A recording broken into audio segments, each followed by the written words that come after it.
Hello प्यारे बच्चों, आज हम विविध प्रश्नावली एक हल करेंगे। प्रश्न एक, निम्नलिखित विकल्पों में से सही चुनकर लिखिए। तो विकल्प दिए हुए हैं, अपन को सही चुनकर लिखना है। क, चीनी दार्शनिक थे।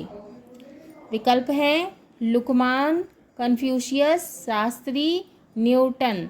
तो उत्तर है कन्फ्यूशियस। ख, महानगरों में गगन चूमते खड़े हैं। विकल्प हैं पहाड़, वृक्ष, भवन, खंबे। तो उत्तर आएगा भवन, कविता में दिया हुआ था। ग, उज्जैनी के सम्राट का नाम था। विकल्प दिए हैं कालिदास, विक्रमादित्य, शिवाजी, राजा भोज। उत्तर आएगा विक्रमादित्य। घ, सफलता शब्द में ता है। विकल्प है उपसर्ग, प्रत्यय, क्रिया, सर्वनाम। उत्तर है प्रत्यय।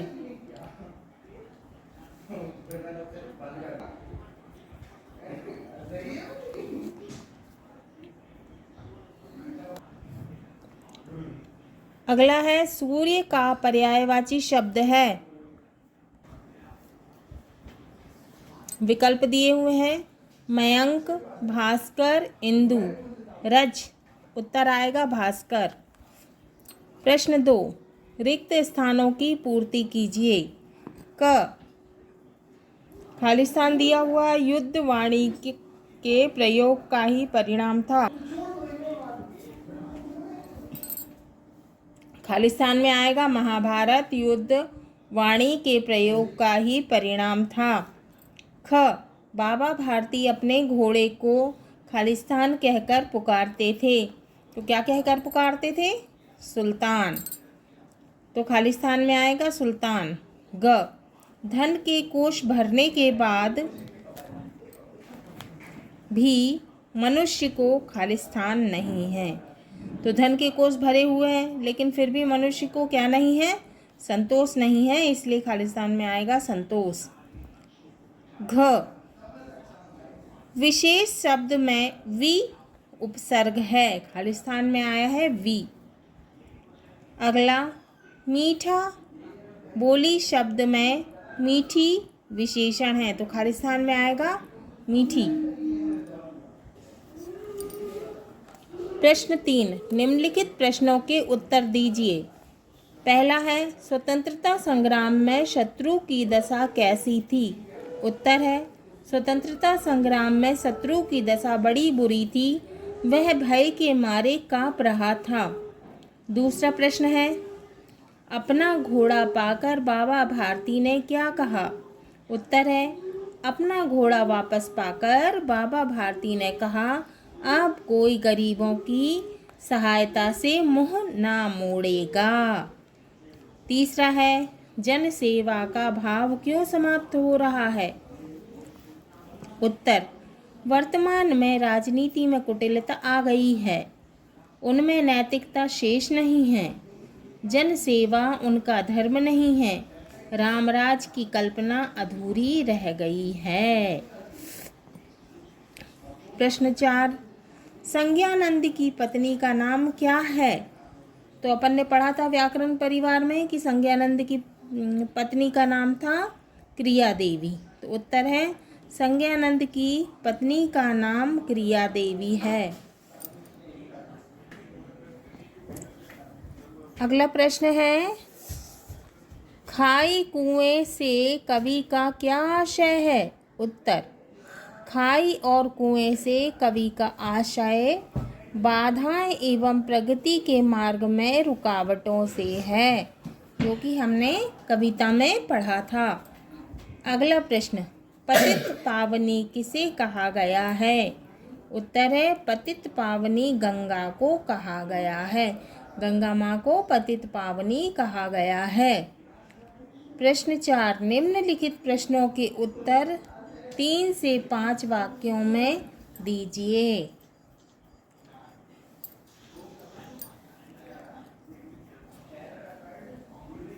क, शास्त्री जी ने अपनी पत्नी की कौन कौन सी पंक्तियाँ सुनाई और क्यों। तो शास्त्री जी ने अपनी पत्नी को कौन कौन सी पंक्तियाँ सुनाई थीं?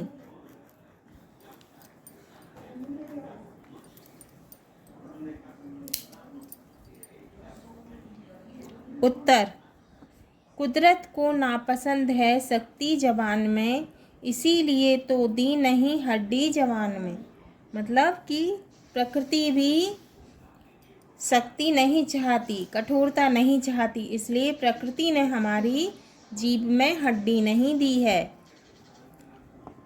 दूसरा, जो बात कहो साफ सुथरी हो, भली हो, कड़वी ना हो, खट्टी ना हो, मिश्री की डली हो। मतलब कि हमें जो कुछ भी कहना चाहिए अच्छा, साफ सुथरा और मीठा बोलना चाहिए।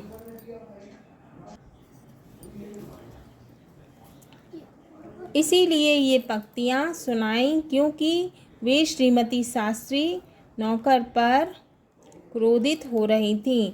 उनका आशय था किसी से बुरे वचन मत बोलो। खड़क सिंह ने बाबा भारती का घोड़ा वापस क्यों कर दिया, समझाइए। उत्तर, बाबा भारती की नेकी के कारण खड़क सिंह का हृदय परिवर्तित हो गया और खड़क सिंह ने बाबा भारती का घोड़ा वापस कर दिया। मतलब कि बाबा भारती बहुत ही नेक दिल इंसान थे, इसलिए उनकी नेकी के कारण खड़क सिंह का हृदय परिवर्तित हो गया और उसने बाबा भारती को उनका घोड़ा वापस कर दिया। अगला प्रश्न, अगस्त ऋषि का उल्लेख कवि ने क्यों किया है? उत्तर, कवि कहते हैं कि जिस तरह ऋषि अगस्त ने समुद्र के जल को पीकर उसे सुखा दिया था, उसी तरह हे वीरों, तुम्हारे लिए बाधाओं को हराना कोई कठिन कार्य नहीं है। अगला प्रश्न, अपना हिंदुस्तान कहाँ है? कवि ने यह प्रश्न क्यों किया? उत्तर, उक्त पंक्तियों में कवि का यह संकेत है कि भारत की स्थिति विपरीत दिशा में जा रही है। प्रश्न 5, निम्नलिखित पंक्तियों का भाव स्पष्ट कीजिए। क, हो अगस्त क्या कठिन सुखाना, बाधा का दुर्दम सागर, संभल संभल कर चलो वीरवर, तलवारों की धारों पर। भावार्थ, हे वीरों, जैसे कि अगस्त ऋषि ने समुद्र को अपनी अंजलि में भर भर कर समुद्र के जल को पीकर सुखा दिया था, उसी तरह तुम्हारे लिए बाधा को हराना क्या कठिन कार्य है। तो तुम्हारे लिए बाधा को हरा देना कोई कठिन कार्य नहीं है। ख, कवि कुल गुरु की सृजन शक्ति का वह पावन संस्कार कहाँ है? फूहड़ गीतों में खोया जो वह मधुरस श्रृंगार कहाँ है? भावार्थ है, महाकवि कालिदास का साहित्य भारतीय सभ्यता और संस्कृति का द्योतक है। आज के साहित्य में इसका अभाव हो गया है। आज का काव्य मनोरंजन का साधन बन गया है।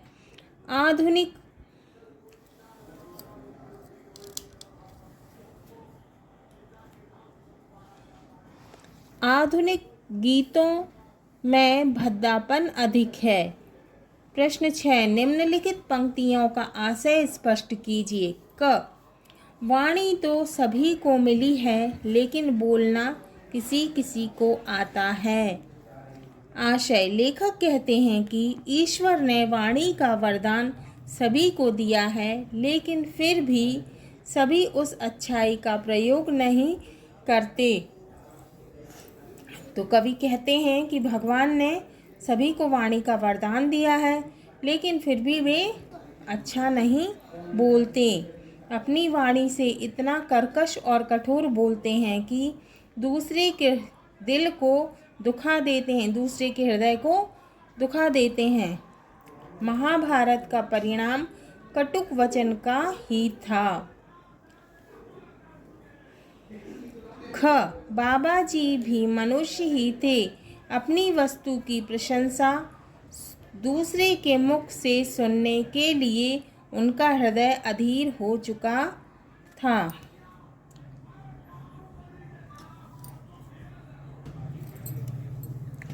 आशय संदर्भ प्रस्तुत गद्यांश हमारी पाठ्य पुस्तक भाषा भारती के पाठ 3 हार की जीत से लिया गया है।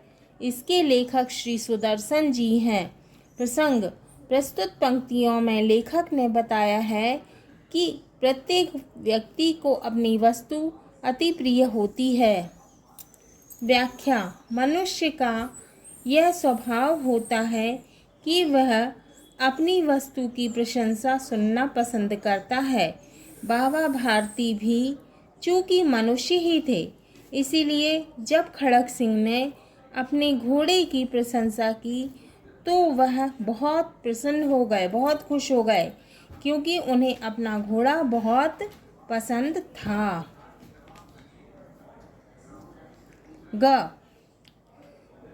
अब संसार की कोई आकांक्षा मुझे इस स्थान से हटा नहीं सकती, क्योंकि यह मेरा प्यारा देश और यही मेरी मातृभूमि है। बस मेरी उत्कृष्ट इच्छा यही है कि मैं अपनी प्यारी मातृभूमि में ही अपने प्राण विसर्जित करूं। संदर्भ प्रस्तुत पंक्तियां हमारी पाठ्य पुस्तक भाषा भारती के पाठ 1 विजय विश्व तिरंगा प्यारा से ली गई है। इसके कवि श्री श्यामलाल पार्षद हैं। प्रसंग प्रस्तुत पंक्तियों में कवि ने मातृभूमि के प्रति प्रेम की भावना व्यक्त की है। व्याख्या कवि कहते हैं कि संसार की कोई भी आकांक्षा मुझे इस स्थान से हटा नहीं सकती है। यह मेरा देश है और यही मेरा प्रिय मातृभूमि है। कवि कहते हैं कि मेरी यह इच्छा है कि मैं अपनी मातृभूमि में ही प्राण त्याग दूं। यही मेरा प्यारा देश है, इसमें मैं अपने प्राण न्यौछावर करूं। प्रश्न निम्नलिखित गद्यांशों को ध्यानपूर्वक पढ़िए और प्रश्नों के उत्तर दीजिए। गद्यांश है, हिंदू होते हुए भी शिवा के लिए सभी धर्म पूज्य हैं। इस्लाम के पवित्र स्थान, उसके पवित्र ग्रंथ सम्मान की वस्तुएं हैं। शिवा हिंदू और मुसलमान प्रजा में भेद नहीं समझता।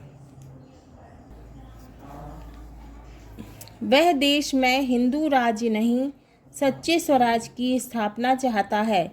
आतताइयों में सत्ता का अपहरण कर उदार चेताओं के हाथ में अधिकार देना चाहता है। फिर पर स्त्री तो हर एक माता के समान है। पहला प्रश्न है, सभी धर्म किसे पूज्य हैं? उत्तर शिवा। सभी धर्म शिवा के लिए पूज्य हैं। दूसरा, शिवा कैसे राज्य की स्थापना करना चाहता है? उत्तर शिवा सच्चे स्वराज की स्थापना करना चाहता है। शिवा कैसे राज्य की स्थापना करना चाहता है? उत्तर शिवा सच्चे स्वराज की स्थापना करना चाहता है। तीसरा, उपर्युक्त गद्यांश का उचित शीर्षक लिखिए। उत्तर है शीर्षक सच्चा स्वराज्य। हाँ तो बच्चों, अब हमारी विविध प्रश्नावली पूर्ण होती है।